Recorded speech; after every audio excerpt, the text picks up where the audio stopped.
Salam sejahtera untuk kita semua dan Assalamualaikum warahmatullahi wabarakatuh. Perkenalkan, nama saya Amindia Yukestin dari program studi PJJ Komunikasi Siber Asia.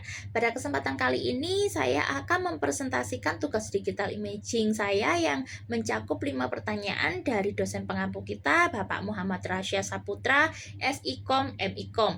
Izinkan saya menyampaikan jawaban saya secara ringkas namun padat. Pertanyaan pertama, inti dari pertanyaan pertama adalah mengapa industri periklanan sangat bergantung pada pencitraan digital? Menurut saya ada 4 alasan. Yang pertama, produksi lebih cepat dan fleksibel.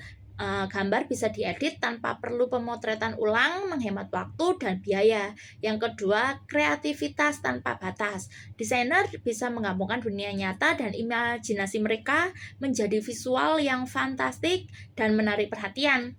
Yang ketiga, personalisasi mudah. Suatu gambar dasar bisa diubah warna, latar, atau modelnya sesuai target audiens. Dan yang keempat, meningkatkan keterlibatan digital. Konten visual unggul mendorong interaksi di media sosial dan platform online yang pada akhirnya meningkatkan konversi bisnis. Kesimpulannya, pencitraan digital adalah tulang punggung atau jembatan efektivitas kampanye iklan di era digital. Pertanyaan yang kedua, inti dari pertanyaan yang kedua adalah mengapa logo Wendy menampilkan gadis kecil dengan senyuman polos? Menurut pendapat saya, dari perspektif filosofi pencitraan digital, logo ini dipilih bukan hanya karena estetika, tetapi karena ia menyampaikan nilai merek secara jujur, hangat, dan mudah dikenali. Sosok anak perempuan dengan ekspresi ramah menciptakan kesan tradisional, kekeluargaan, dan dapat dipercaya. Sangat sesuai dengan janji kualitas daging segar tidak beku. Di era digital, logo sederhana namun khas ini mudah diproduksi, diskalakan, dan dikenali di berbagai platform, dari papan reklame hingga ikon media sosial. Dengan kata lain, logo Wendy's ini berhasil menerjemahkan nilai kualitas buatan rumah ke dalam bentuk visual yang manusiawi dan adaptif.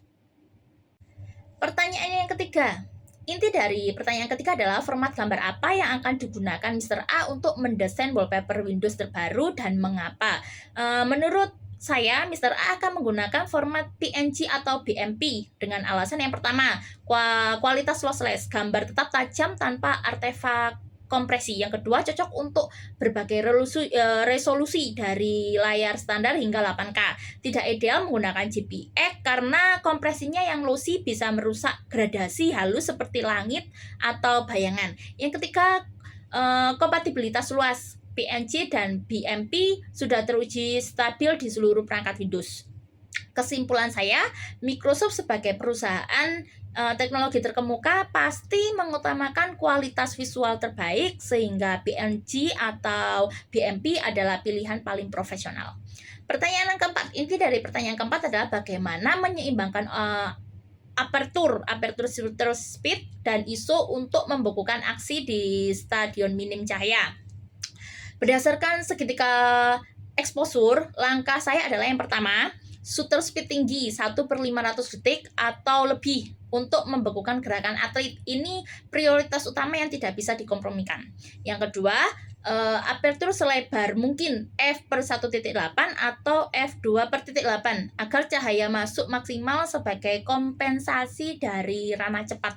Yang ketiga, ISO dinaikkan secukupnya sekitar 1600 sampai 6400 untuk mempercerah gambar, tetapi dibatasi agar tidak menghasilkan noise berlebihan. Intinya kompromi ada di ISO, lebih baik sedikit noise daripada foto buram atau terlalu gelap. Pertanyaan yang kelima. Inti dari pertanyaan yang kelima adalah bagaimana sudut kamera dan lensa berinteraksi untuk membuat subjek terlihat dominan. Menurut saya sudut kamera dan lensa saling memperkuat. Sudut rendah atau low angle membuat subjek tampak besar dan kuat. Lensa sudut lebar atau wide angle memperkuat efek perspektif, membuat subjek yang dekat kamera tampak lebih besar dari latar belakang. Contoh nyatanya dalam iklan politik, seorang pemimpin yang difoto dari sudut rendah dengan lensa 20 mm akan tampak monumental menjulang seperti patung pahlawan. Publik pun secara psikologis merasakan kebesaran dan otoritasnya. Contoh lain, iklan mobil mewah yang difoto dari depan dekat bumper dengan sudut rendah dan lensa lebar membuat mobil terlihat gagah dan mendominasi jalan. Kesimpulannya, kombinasi low angle dan wide angle sangat efektif untuk membentuk persepsi bahwa subjek layak dihormati atau dikagumi.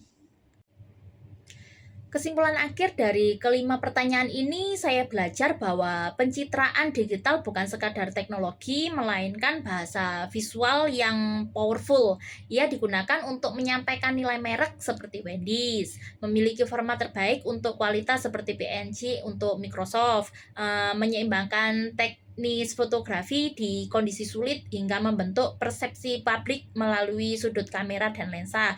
Pemahaman teknis dan filosofis dalam pencitraan digital sangat menentukan keberhasilan komunikasi visual.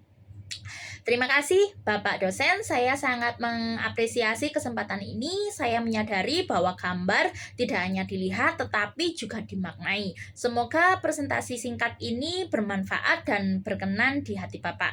Mohon maaf apabila ada kekurangan.